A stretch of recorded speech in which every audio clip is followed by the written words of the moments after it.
feel very proud also, and we feel very happy that we are brought into spotlight, that too international spotlight.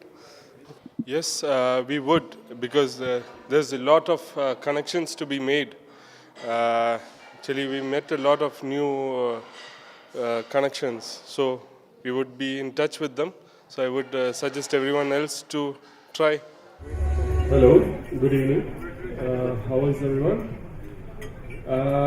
First of all, on behalf of our CEO, Mr. Shaukat Ali, we'd like to thank, and the entire MARC team, we would like to thank Dedica for this award and pushing us into the global spotlight. Thank you.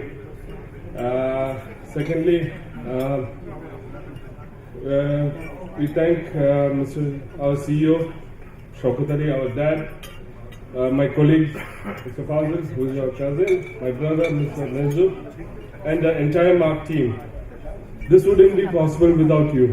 Thank you. This award goes to you.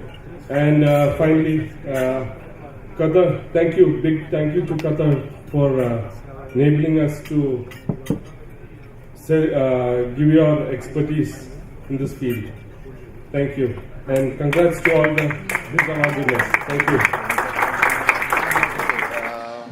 Okay, our CEO, Mr. Shaukat Ali. So he's been a driving force with this company for the past 30 plus years, and he's like a mentor, and he's keeping the team together and pushing us. So an award was due, well overdue probably.